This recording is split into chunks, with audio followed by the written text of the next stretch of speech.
চিৰাং জিলা জমিয়ত উলেমা ই হিন্দৰ কম্বল বিতৰণ অনুষ্ঠান আজি চিৰাং জিলাৰ জমিয়ত উলেমা ই হিন্দে দুখীয়া লোকসকলৰ মাজত প্ৰায় শতাধিক কম্বল বিতৰণ কৰে। চিৰাং জিলা জমিয়ত উলেমা ই হিন্দে জাতি ধৰ্ম বৰ্ণ নিৰ্বিশেষে গৰীবসকলৰ মাজত কম্বল বিতৰণ কৰে। চিৰাং জিলা জমিয়ত উলেমা ই হিন্দে ক্ৰমে 2 নং বৈলাঝাৰ আৰু 2 নং দংখিয়াপাৰাত কম্বল বিতৰণ কৰে। আজিৰ কম্বল বিতৰণ অনুষ্ঠানত উপস্থিত থাকে বিনোদ বড়ো, চিৰাং জিলা জমিয়ত উলেমা ই হিন্দৰ সভাপতি জহিৰ উদ্দিন শেখ, উপসভাপতি মৌলানা ফাইজুৰ ৰহমান, সাধাৰণ সম্পাদক বছৰ উদ্দিন শেখ, মৌলানা ইউসুফ আলী, ফাৰুক আলী, হামেদ আলী, গোলাপ হুছেইনৰ লগতে অন্যান্য গণ্যমান্য ব্যক্তিসকল উপস্থিত থাকে।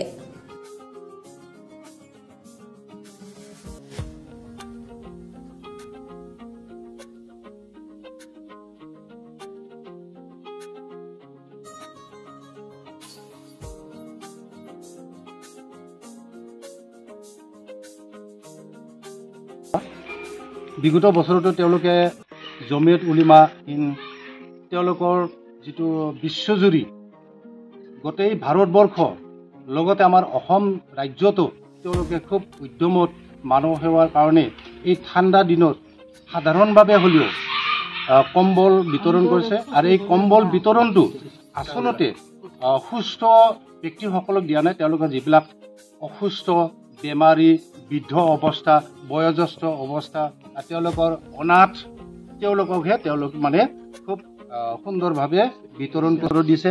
এই বছৰত তেওঁলোকে এই উদ্যোগটো লৈছে, খুব ধন্যবাদ আৰু তেওঁলোকক আমি শলাগ জনাইছোঁ। আৰু ভৱিষ্যতে তেওঁলোকৰ মন বুদ্ধি শৰীৰ আৰু ঈশ্বৰ আল্লাহ তেওঁলোকে সেৱা কৰি লগতে মানৱ সেৱা যাতে কৰি থাকিব পাৰে। সন্মানীয় মোৰ ভাইটি ৰিজাক আলী আহমেদক শুভেচ্ছা জনাইছোঁ আৰু চিৰাং জিলা জমিয়ত উলেমাৰ সমূহ বিষয়ববীয়াৰ উপস্থিতি আৰু ইয়াৰ আমাৰ ভাৰপ্ৰাপ্ত পানবাৰী বেছিকৈ দিব পৰা আমাৰ সক্ষম হোৱা নাই, যদিও যিখিনি আমি আপোনালোকৰ আগত সৰু সুৰাকৈ হ'লেও শীতকালৰ কাৰণে কম্বল লৈ আহিছোঁ। আপোনালোকে এই কম্বল এখন লৈ যাতে নথৈ আনন্দিত হয় আৰু আমাৰ চিৰাং জিলা জমিয়ত উলেমাক সকলো কৰ্মীক সকলো বিষয়ববীয়াক আপোনালোকে আশীৰ্বাদ কৰিব, যাতে এনেকৈ ৰাইজৰ মাজত আমি এনেকৈ আকৌ কাম কৰিব পাৰোঁ আৰু বিগত দিনত আহি যাতে আপোনালোকৰ সহায় সহযোগ লৈ যাতে আমি গৰীব দুখীয়া পৰিয়ালক এনেকৈ সহায় আগবঢ়াব পাৰোঁ। এইখিনিয়ে মই